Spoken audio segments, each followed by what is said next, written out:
차분해지면서 은혜가 넘쳤습니다. 감사합니다. 이제 성경 말씀 보겠습니다. 골로새서 2장 1절부터 5절까지입니다. 골로새서 2장 1절부터 5절까지 교독하겠습니다. 내가 너희와 라오디게아에 있는 자들과 물론 내 육신의 얼굴을 보지 못한 자들을 위하여 얼마나 힘쓰는지를 너희가 알기를 원하노니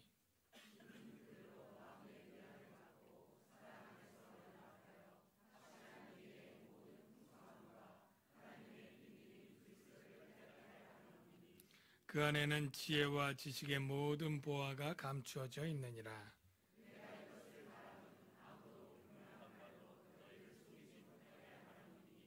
다같이요.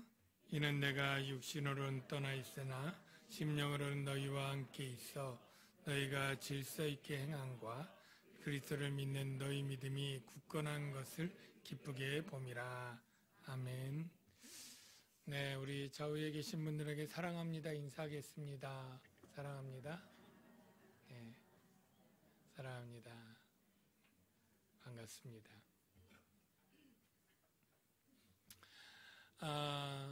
또 저희 교회 이렇게 명절 돼서 멀리 오신 분들도 좀 있는 것 같고요. 네. 그래서 조금 자리가 비기도 했지만 또 새로운 분들 뵙게 되니까 반가운 마음으로 또 설교를 합니다. 근데 저희가 강의 설교를 하다 보니까 중간부터 딱 들었기 때문에 또 처음 들은 몇 분들은 또 이게 어떻게 진행되는가 궁금할까봐 한 짧게 앞부분 좀 소개를 하면, 사도 바울은 지금 로마 감옥에 갇혀 있습니다. 주 62년쯤 됐고요. 에바브라라고 하는 사람이 골로새 교회를 개척해서 찾아와서 여러 가지 어려움을 하소연을 했습니다. 골로새 교회는 사도 바울이 직접 개척한 교회가 아니기 때문에 아는 몇 명이 있지만 모르는 사람 대부분이 있고요. 그 에바브라를 통해 들은 골로새 교회의 문제는 개척한 지 6, 7년밖에 안 된 이 골로새 교회에 이단적인 가르침이 숨어 들어온 것입니다. 노골적으로 들어왔을 수도 있고요. 그 이단적인 가르침 첫 번째는 유대 율법주의적인 요소가 있고요. 두 번째는 당시 헬라 철학의 영지주의를 비롯한 이단 철학자들의 사상이 있고요. 토속적인 부르기아 지방의 천사 숭배나 금욕주의적인 그러한 거짓 사상이 들어온 것입니다. 그래서 사도 바울이 이 골로새 교회와 그 옆에 있는 교회들에게 또 같이 더불어 편지를 하면서 복음에 흔들리지 말고 바로 서라 하는 목적으로 편지를 쓴 게 골로새서입니다. 그래서 지난번에 복음에 바로 서기 위해서는 복음의 핵심인 예수 그리스도가 어떤 분이신지를 이야기를 해서 예수님이 바로 하나님이 우리를 구원하시는 그러한 위대한 구원자요, 유일한 구원자인 것을 지난번에 이야기를 했죠. 그래서 그 예수 그리스도가 사람이 되어서 우리의 죄를 대신하여 십자가에 죽으시고 하나님과 원수되었고 진노받을 수밖에 없는 우리를 하나님과 평화의 관계, 화목제물이 되셨다 하는 것이 지난번 이야기입니다. 바로 이 복음을 사도 바울이 전하는 일꾼이 되었고, 나도 이제까지 각 사람을 전하고 가르치고 힘을 다하여 수고하고 있다. 그렇게 지난 1장에 이야기를 했습니다. 오늘 2장 1절에는 이어서 내가 너희와 라오디게아에 있는 자들과, 여기 너희는 당연히 골로새 교회 성도들이겠고요. 라오디게아 교회는 여러분이 요한계시록에 보면 차든지 덮든지 책망받은 교회로 더 알려져 있는데요. 바로 골로새 교회 이웃 성읍에 있는 그러한 교회입니다. 한 20km 정도 떨어져 있고요. 그 교회에 있는 자들과 물은 내 육신의 얼굴을 보지 못한 자들, 즉 사도 바울이 개척한 교회 성도들이 아니니까 사도 바울 얼굴을 본 사람도 덜어 있겠지만 대부분은 보지 못한 자들이겠죠. 이들에게 편지를 하면서 얼마나 힘쓰는지를 너희가 알기를 원한다. 이렇게 시작을 합니다. 사도 바울이 이들을 위하여 얼마나 힘쓰고 있는지 알기 원한다. 그러니까 굉장히 많이 힘쓰고 있다. 이 뜻인데요. 사도 바울이 감옥에 갇혀 있으면서 뭘 얼마나 힘쓰고 있을까? 이런 궁금증이 먼저 듭니다. 먼저 사도 바울은 여기 이 힘쓰다라는 단어가 헬라어로 싸움을 싸우다. 지금은 굉장한 영적 싸움을 싸우고 있는데 지금 감옥에 갇힌 지 한 4년, 5년쯤 되거든요. 여기서 복음을 중단하거나 포기하면 풀려날 수도 있지만 복음을 포기하지 않고 중단하지 않고 계속 가르쳤습니다. 이 로마 감옥에 있을 때 조금 연금, 가택연금인데 누구든지 복음을 듣기 원하거나 상담하거나 질문하거나 따질 사람들은 얼마든지 대화가 가능한 그러한 상황이기 때문에 거기서도 변론하면서 복음을 가르치면서 그 일을 계속 했고요. 또 이렇게 교회들 있지 않습니까? 골로새서뿐 아니라 우리가 옥중서신 4가지 쓴 것 보면 에베소서, 빌립보서 이런 거 보면 그런 교회들을 위해서 계속 편지를 보내고 그리고 상담하고 권면하고 했던 일들 계속 했고요. 그것 가지고 뭘 힘썼다고 할 것 있느냐라고 말한다면 그 외의 모든 시간은 이 교회들을 위하여 염려하며 기도했던 것을 우리가 알 수 있습니다. 골로새서 1장 9절을 볼까요? 이렇게 말하고 있죠. 자막을 보면 우리도 듣던 날부터 너희를 위하여 뭘 그치지 아니하였다고요? 기도하기를 그치지 아니하고. 그러니까 너희 소식을 들은 날부터 정해진 시간 매일 기도했는데 골로새 교회만 기도한 것 아닐 거라고 생각이 돼요. 그러니까 기도하면서 그들이 잘 되도록 바르게 되도록 염려하는 것하고 계속 오는 사람 가는 사람 만나서 권하고 복음 전하고 하는 일하고 그리고 또 편지 보내고 하는 이런 일들을 자기가 투쟁하듯이 전투하듯이 경주하듯이 이렇게 지금 힘들게 하고 있다 이야기를 하고 있는 거예요. 여기서 먼저 우리가 깨달을 영적 교훈이 하나 있는데요. 복음은 하나님이 값없이 거저 우리에게 주신 것이지만 복음을 전하는 데는 반드시 수고와 힘쓰는 일이 필요하다라는 거예요. 복음의 내용은 우리가 이룰 수 없기 때문에 하나님이 다 하십니다. 하나부터 10까지 100% 하나님, 성삼위 하나님이 우리를 선택하시고 예수님을 통해 구속을 성취하시고 성령을 통해 구속을 적용하시고 이 모든 것들을 하나님이 다 하시지만 우리에게 복음을 주시고 그 복음을 전하는 일은 교회에게 맡겨주신 거예요. 사도 바울이 그리스도의 남은 고난을 내 육체에 채운다고 할 때 하나님이 구속을 이루는 고난은 100% 다 담당하셨습니다. 그런데 그 구원의 복음을 전하는 교회가 감당할 고난은 남겨두셨다. 제가 그렇게 말씀을 드렸죠. 주님이 져야 될 십자가는 주님이 다 치셨습니다. 그러나 그의 제자들, 교회들이 져야 될 십자가는 각자 져야 된다고 말씀을 하지 않습니까? 사랑하는 성도 여러분, 저와 여러분은 주님이 주신 십자가로 주님이 주신 복음의 은혜를 누리고 있습니다. 그런데 그것이 전부가 아니고 우리가 그 받은 복음의 은혜를 전하는 교회로서의 사명을 감당하고 개인의 사명을 감당해야 합니다. 그냥 값없이 복음이 전파되는 것이 아니에요. 우리가 가만히 있으면 알아서 사람들이 믿는 게 아닙니다. 열심히 힘을 다하여 수고하고 힘을 써야 된다고 사도 바울이 말했다면 바로 우리 교회도 그래야 되는 것이고 여러분 개인도 그런 것이에요. 그러므로 여러분들은 내가 복음을 위하여 무엇인가 복음이 전파되는데 기여하고 있다? 직접적으로 전도자가 되지 못할지라도 전도의 일에 참여하고 있다?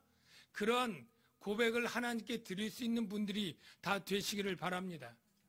아무리 둘러보고 생각해봐도 나는 복음을 전하는 일에 아무 일도 하지 않는다라고 생각이 들면 그건 부끄러운 것이다 라고 생각이 됩니다. 물론 여러분이 다 전도자나 선교사가 될 수는 없어요. 그러나 여러분이 교회에 이런저런 일을 봉사할 때 그것이 교회가 선교하고 전도하는 일에 간접적으로 기여하게 될 것이고, 여러분이 드린 귀한 헌금들이 그 비용들을 쓰여지게 될 때 여러분은 하나의 공동체로서 그 전도와 선교를 같이 하고 있는 것이다. 이렇게 믿으셔도 틀림은 없을 것이라고 생각이 듭니다. 두 번째로 여기서 깨닫는 영적 진리는 바로 형제애입니다. 사도 바울이 지금 그렇게 그치지 않고 기도하고 염려하는 대상, 그리고 복음을 전하면서 바로 서기를 바라는 대상은 한 번도 본 적이 없는 성도들도 포함되어 있습니다. 사도 바울이 직접 가르치고 개척한 교회 성도들 아니라고 그랬죠. 그래서 여기 육신의 얼굴을 보지 못한 자들을 위하여 얼마나 힘쓰는지, 전혀 못 봤지만 예수 안에 있는 형제들이니까 그들을 위하여 굉장히 많이 힘쓰고 있다, 이런 표현인데요. 우리 교회에서 여러분들이 형제를 잘 누리고 느끼고 있는지 참 궁금한데요. 여러분 교회 생활하고 우리 교회 성도들 마찬가지입니다. 교회 오면 형제라고 생각할 분들이 몇 분 이상은 다 있으신가요? 좀 많은 분들이 그럴 거라고 생각을 하는데 그렇지 못한 분들도 적지 않게 있다고 생각이 됩니다. 주일날 한번 교회 갔다가 오면서 어떻게 형제를 느낄 수 있겠습니까? 형제의 기도 제목도 모르고 형제가 뭐가 어려운지 뭐가 잘 되는지도 모르는데 어떻게 형제를 느낄 수가 있겠어요? 그래서 저는 늘 얘기하는 것처럼 여러분들이 교회에서 우리가 하나님의 가족이라고 말을 하지 않습니까? 예수님과 더불어 형제라고 한다면 교회에서 형제처럼 대하고, 그래서 어려우면 서로 털어놓고 기도도 해주고, 또 밥도 사주고 밥도 얻어먹고, 이런 형제를 좀 갖게 되길 축복합니다. 점점 교회가 커질수록 이 형제가 약해지게 되는데요. 교회 안에서 형제가 약한 그러한 것들 보면서 이 한국 교회에서는 이 이웃 교회들과도 형제가 좀 필요하다는 생각을 합니다. 같은 동네 우리 이 다산동만 해도 교회가 수십 개입니다. 근데 이 교회 모습들 가운데 이 같이 예수 안에서 하나님의 형제된 그런 모습보다는 때때로 이 경쟁하는 교회 이런 모습들과 그런 마음들을 느낄 수가 있어요. 목회자도 그렇고 성도들도 그렇고요. 다른 교회가 부흥하거나 성장하는 것을 보면 부러울 수 있겠죠. 부럽고 잘 되면 좋겠다. 그런데 그게 도가 지나치면 시기하는 마음이 들 수도 있는데요. 그것은 참 잘못이라고 생각을 합니다. 교회를 다니다 보면 여러분도 그런 경험이 있겠지만 평생 살면서 교회를 이런저런 사정으로 몇 번 옮겨 다니시는 일이 있잖아요. 이사를 가거나 사정상 이렇게 옮겨갈 때 참 어떤 목사님이나 어떤 분들은 마치 우리 교회 떠나가면 안 좋은 일이 생길 것 같이 이렇게 이야기를 하는 경우가 간혹 있었다는 얘기를 제가 전에 들어요. 그러면 그럴 리가 있겠어? 그 목사님 나빴어. 그리고 말 게 아닙니다. 정말 살다 보면 안 좋은 일이 있어요, 없어요? 아프기도 하고 안 되기도 하고 하면 그게 계속 걸리는 거예요. 그 목사님이 안 좋은 일이 있다 그러더니 이 일인가? 여러분 이거 협박이라고 생각이 됩니다. 그래서 하여간 이게 같은 교회 지난주까지 같이 있을 때는 형제고 오늘 딱 떠나면 갑자기 배신자 모드로 돌변해가지고 안색이 바뀌고 이런 모습들이 없지 않아 있는데 참 이런 일은 지양돼야 될 일이라고 생각이 되고요. 참 우리가 예수 안에 1년을 있던 6개월을 있던 한 달을 있던 같이 예배를 하고 같이 섬기고 같이 봉사를 했다면 정말로 둘도 없는 형제처럼 교회를 옮겨가고 서로 한다고 해도 그런 마음을 계속 갖도록 노력해야 될 줄로 믿습니다. 어쨌든 저는 하여간 저희 교회 16년 오면서 이런저런 일로 교회를 떠난 분들이 꽤 많이 있겠죠. 그 중에는 이사를 가서 이런 일로 떠난 분도 있지만 그냥 교회가 싫고 내가 싫어서 떠난 분도 없잖아 있을 겁니다. 저는 그때도 언제든지 마음에 다짐하기는 축복해서 보내드릴 마음으로 하여간 있는 힘을 다해서 축복해서 기도해서 보내드리려고 애썼다고 자부를 합니다. 그냥 제가 싫어서 아예 그냥 연락도 없이 안 나오다가 떠난다는 분 나중에 들으면 제가 다시 한 달 후에든 꼭 문자를 해서 몇 주 빠지셨는데 듣고 보니까 다른 교회로 가신다고 들었습니다. 좋은 교회에서 행복한 목사님 만나서 행복한 신앙생활 하시고 잘 되시길 바랍니다. 제가 꼭 문자로라도, 왜냐하면 혹시 가고 나서도 그분도 마음이 좀 이렇게 좀 할까봐 편하게 그렇게 하려고 합니다. 오히려 그렇게 해서 변해드리면 또 나중에 다시 올 기회가 되거나 하게 되면 다시 또 저희 교회로 오는 그런 일도 참 많이 있어서 더 흐뭇한데요. 중요한 것은 저와 여러분들이 이 사도 바울이 멀리 있는 성도들을 향해 뜨겁게 기도하고 했었던 그러한 형제가 점점 사라져가고 있는 이때에 우리 남양주광교 여러분들은 우리 교회에서뿐 아니라 혹 여러분이 또 훗날 다른 교회로 가서라도 그런 교회의 모습들을 만들어내고 여러분들이 그런 데에 앞서는 사람들이 다 되시길 주의 이름으로 축원합니다. 2절에 보면 내가 이렇게 복음을 전하기 위해 열심을 내고 그리고 힘쓰고 내가 하는 이유가 목적이 나타나 있습니다. 이는 이유를 설명하는 전치사로 시작을 하는데요. 그 목적이 뭐냐면 이는 그들로 마음의 유안을 받고 사랑 안에서 연합하여, 이 사랑 안에서 연합하여가 국어 문장으로 보면 이 뒤에 가서 수식하는 말인지 앞부분을 수식하는 말인지 잘 모르게 되어 있는데요. 원어를 분석하면 이거는 앞부분이 주 목적절이고 뒷부분은 이 분삭으로 이 목적을 수식하는 것이다. 이렇게 답이 나옵니다. 그러니까 내가 이렇게 복음을 열심히 전하는 목적은 첫째 너희가 위안을 받기 위함이다 라고 말하고 있는데요. 여러분 신앙생활하면서 위로가 있기를 주의 이름으로 축원합니다. 신앙생활하면서 정말 세상의 각박한 세상 가운데 힘들고 어렵고 그리고 죄와 정말로 이렇게 싸우고 나갈 때 지치고 힘들 때 위안을 받는 분들이 다 되시길 축복합니다. 그런데 이 위안이 어떤 때에 받을 수 있느냐면 사랑 안에서 연합할 때 받는다는 거예요. 사랑 안에서 연합. 교회에 와서 성도들 사랑하지 않는데 받을 위안은 없죠. 예. 성도들과 한 공동체가 되지 않고 마치 주일날 스포츠센터에 구경하러 운동 경기 구경한 관객처럼 갔다 오는 사람에게는 위안이 없을 텐데요. 아까 얘기한 형제를 가지고 사랑 안에서 하나가 될 때 이러한 위안이 있게 되는데, 그래서 우리 형제 자매 언니들에게 위안을 받는 그러한 신앙생활을 하시기를 바랍니다.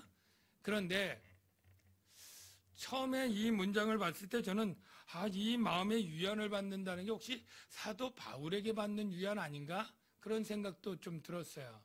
왜냐하면 사도 바울이 지금 옥중에 있으니까 이 골로새 교회 성도들 가운데 핍박당하거나 어렵거나 힘들 때 우리 사도 바울은 지금 감옥에 아직 5년째 갇혀 있는데 이 정도는 약과야. 이 정도 핍박은 아무것도 아니야.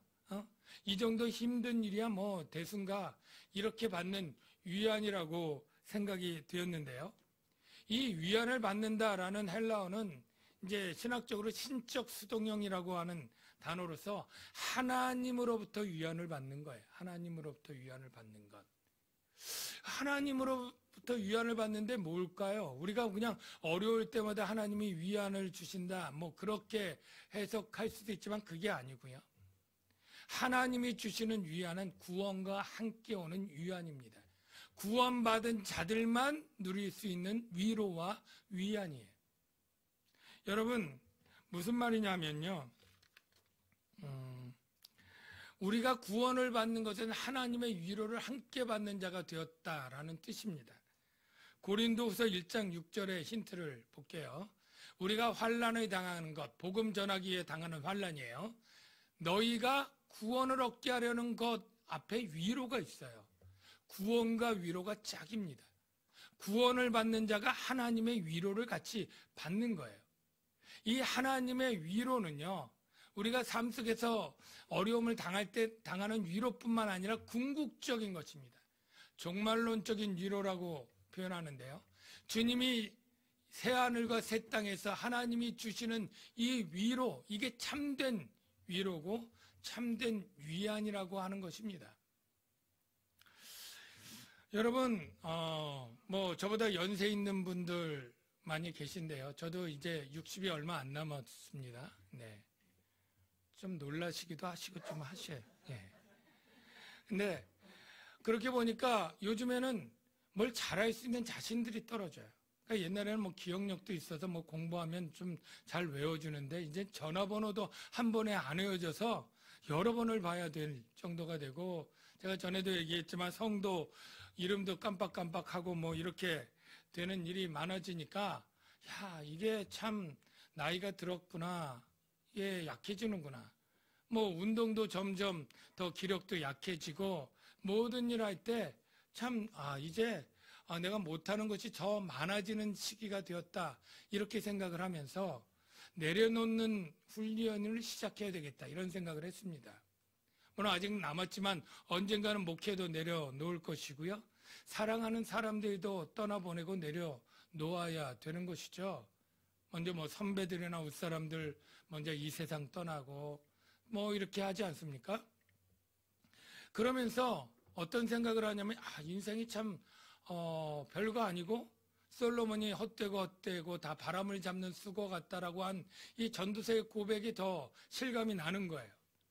그러면서 야, 이게 참 인생이 허무하다 이런 생각이 저도 드는데요. 세상 사람이면 얼마나 많이 들까 그런 생각이 듭니다. 세상 사람은 이 세상이 전부라고 생각을 하니까 다 내려놓고 떠나야 되는 것이잖아요. 예? 그리고 그 모든 것들이 다 헛된 것이 분명하잖아요. 근데 우리는 예수 안에서 그나마 이 세상이 떠나면 저 세상이 있고 하나님의 위로의 영광과 영생이 있지 않습니까? 그러니까 그 모든 허무들을 승화시키고 극복해 나갈 수 있는 위로가 하나님께로부터 오고, 이 세상에 많은 억울하고 슬프고 힘든 일도 하나님이 다 신원해서 풀어줄 거잖아요. 그걸 생각하면 위로가 있는데, 이 위로 없는 세상 사람들은 얼마나 정말로 이 세상이 억울하고 분하고 허망할까 이런 생각을 합니다. 여러분, 바로 하나님이 구원 얻는 자들에게는 바로 위로가 있고 위안이 있다라고 말씀하고 있는 거예요. 요한계시록을 보면 하늘나라의 특징이 바로 눈물을 닦아주는 걸로 표현되어 있습니다. 요한계시록 7장 17절 말씀을 볼게요. 이는 보좌 가운데 계신 어린 양이 그들의 목자가 되사 생명수샘으로 인도하시고 하나님께서 그들의 눈에서 모든 눈물도 종류가 있나 봐요. 여러 가지 종류의 눈물이 있겠죠. 다 씻어 주실 것입니다. 그 다음 말씀을 보면요, 모든 눈물을 그 눈에서 닦아 주시니 다시는 사망이 없고 애통하는 것, 곡하는 것, 아픈 것이 다시 없다. 이것이 얼마나 참된 위로와 위안이 됩니까? 누구에만 줍니까? 바로 복음을 듣고 믿는 구원 얻는 자들에게.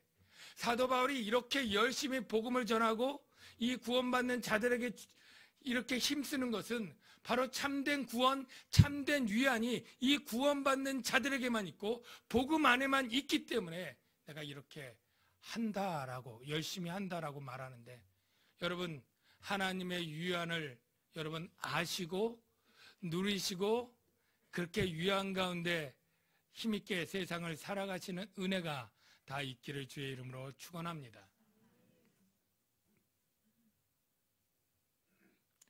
그 다음에 또 한 가지 목적이 있는데, 그렇게 열심히 전하는 목적이 연합하여 다음에 확실한 이해의 모든 풍성함과 하나님의 비밀인 그리스도를 깨닫게 하려 함이니, 두 가지가 연결되어 있는데요. 확실한 이해의 모든 풍성함, 국어긴 국어인데 잘 이해가 쏙 안 들어오지 않습니까? 확실한 이해의 모든 풍성함, 뭘까요? 자, 우리가 복음을 들으면 먼저 이해를 해야 되죠. 내 이해가 불확실할 수 있어요. 그러나 복음을 자꾸 듣고 설명을 듣고 배우면 확실한 이해로 가겠죠. 확실한 이해가 점점점 많아져서 풍성해지면 어떠한 유혹과 박해와 어떠한 거짓된 가르침에도 흔들리지 않는, 요동하지 않는 확고부동한 확신 가운데 거합니다. 사도 바울이 말하는 요지는 이거예요. 너희들이 이렇게 복음을 듣고 배워서 이해가 부족하거든 확실한 이해로 가고, 확실한 이해에서 더 풍성해서 흔들리지 않는 확고한 확신 가운데 거하라 라는 것입니다. 동일하게 저도 여러분에게 권하겠습니다. 여러분, 복음과 예수 그리스도에 대해서 확실히 이해하십니까? 여러분이 다 그러셔야 됩니다. 여러분, 왜냐하면 우리가 확실히 이해할 내용이 하나님의 비밀인 그리스도를 깨닫게 하려 함인데요. 우리가 복음에는 하나님의 비밀인 그리스도가 담겨 있어요. 왜 그리스도를 하나님의 비밀이라고 했는지는 지난번에 말씀을 통해 설명을 했는데요. 여러분, 그리스도는 세상 지혜로는 결코 알 수 없는 수수께끼입니다. 비밀입니다. 구약시대의 대부분의 하나님의 백성들에게도 감추어졌던 비밀입니다. 그것을 하나님이 신약의 성도들, 저와 여러분에게는 가르쳐 줬습니다. 세상의 지혜로 풀 수 없는 그거를 하나님의 지혜로 가르쳐 주었습니다. 여기 고린도전서 2장 6, 7절 말씀을 다시 우리 한번 볼게요. 자막을 한번 보여주시면, 우리 온전한 자들 중에는 지혜를 말하노니 이는 세상의 지혜가 아니요 오직 은밀한 가운데 있는 하나님의 지혜를 말하는 것으로서 곧 감추어졌던 것인데, 이게 하나님의 지혜의 핵심이 무엇이냐면 다음 구절에 나오죠. 하나님이 우리의 영광을 위하여 만세전에 정하신 것이라. 그리고요, 그 다음 구절, 나의 복음과 예수 그리스도를 전파함은 영세전부터 감추어졌다가 이제는 나타내신 바 되었으며, 이 말이 바로 비밀이라는 뜻인데요. 여러분, 구약시대나 세상 사람들은 하나님이 사람이 되었다고 하는 이 비밀을 알래야 알 수가 없었습니다. 완전한 하나님, 완전한 사람. 그리고 하나님이 우리를 구원하러 오실 때 바로 힘과 능으로 구원하지 자신이 죽으면서 구원할 줄 몰랐어요. 이것이 비밀이었습니다. 자신의 죽음이 모든 믿는 자의 죄를 구속하는 그러한 구속이 될 것이라는 것이 비밀이었습니다. 믿는 자들은 그 죄값을 믿음으로 해결된다는 것, 값없이 죄사함 받는다는 것이 비밀이고요. 예수님이 올라가셔서 하나님의 영, 성령을 우리 믿는 자에게 선물로 주신다는 것도 비밀입니다. 이방인이나 유대인이나 동일하게 오직 믿음 하나로 동일하게 하나님의 백성이 되고 구원을 받는다는 것도 비밀이에요. 이 모든 것을 세상 지혜는 알래야 알 수도 없고 이해할 수 없는 것입니다. 그런데 저와 여러분은 그 비밀을 알 수 있고 깨닫게 하는 은혜를 받은 것입니다. 우리는 들으면 들리고 보여주면 봅니다. 그러나 세상 사람은 보아도 보지 못하고 들어도 듣지 못하는 것입니다.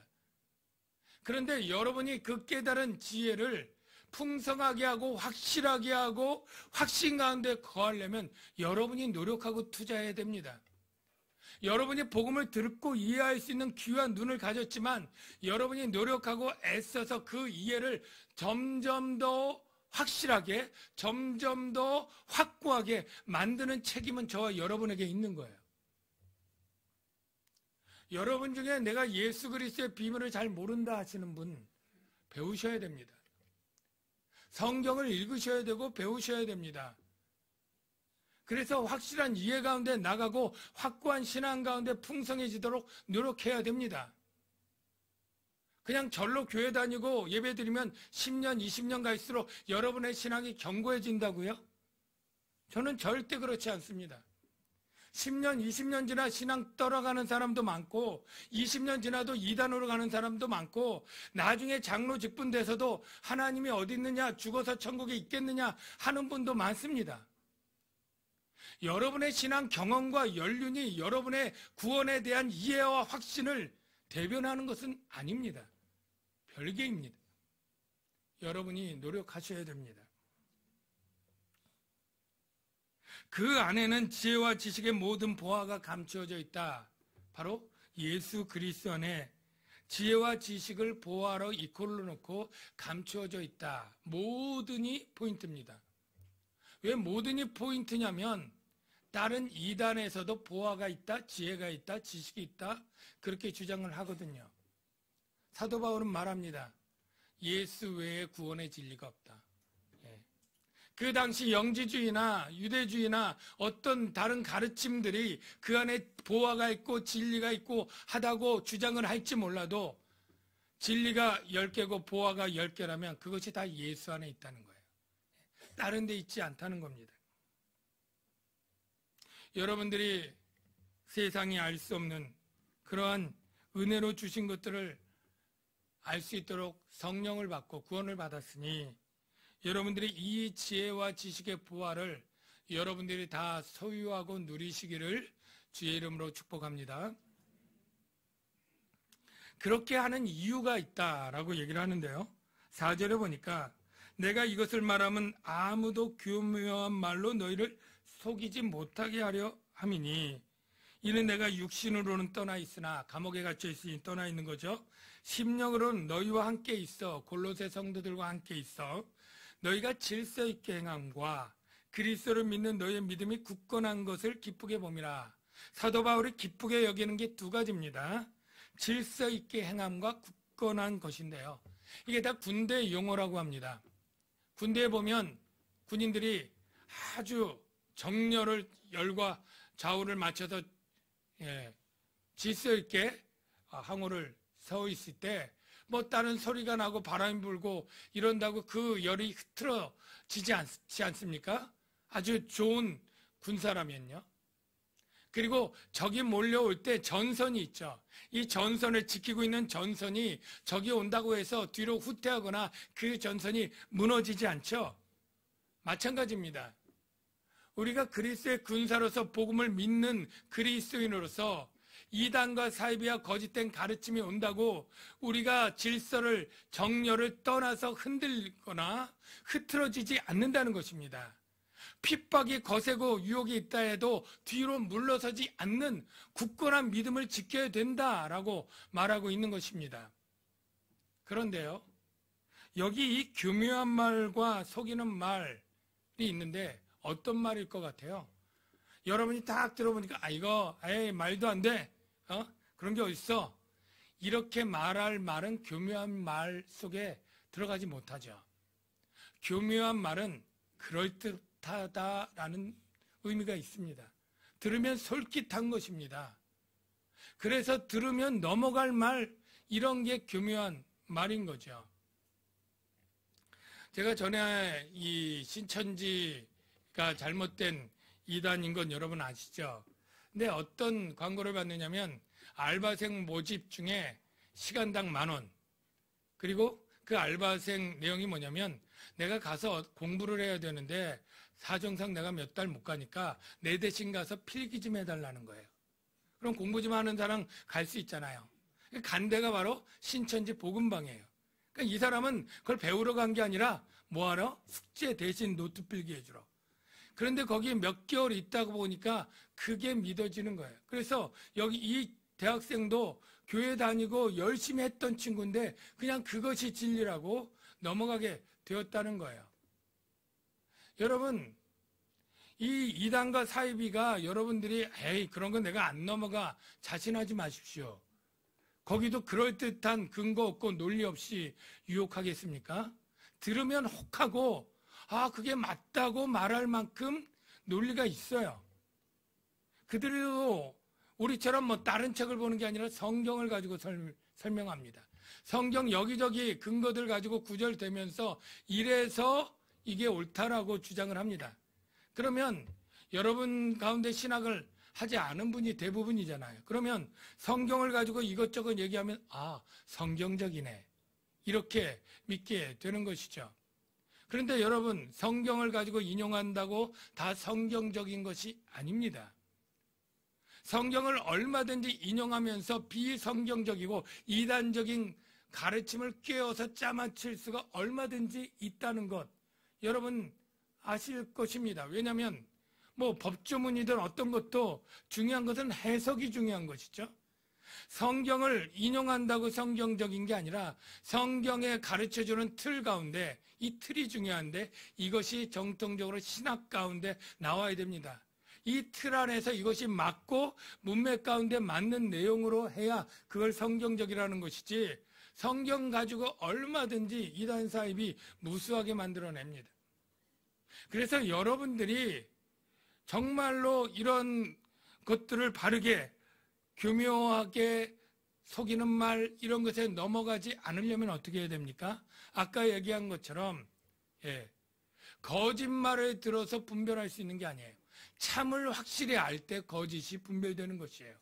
내가 빛 가운데 있을 때 어둠이 드러나는 것처럼 내가 복음의 진리를 듣고 배워서 머리에 못이 박히도록 확신 가운데 거할 때 다른 가르침이 오면 이건 내가 배운 것과 다르다, 이렇게 해서 아는 것이지, 거짓들을 연구해서 이 세상의 수많은 거짓의 특징이나 다른 이단 교리의 특징 배워서 아는 것이 아닙니다.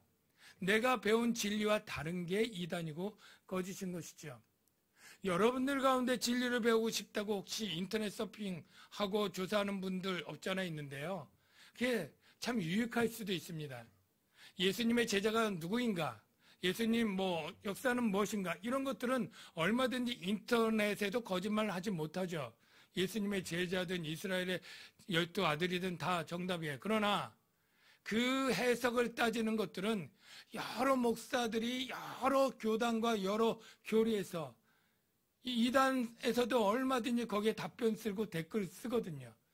여러분들의 기준이 없는 상태에서 그것들을 수용하면은 얼마든지 잘못된 음식을 먹고 식중독 걸리는 것처럼 영적으로도 잘못된 가르침에 여러분의 영혼이 변될 수 있습니다.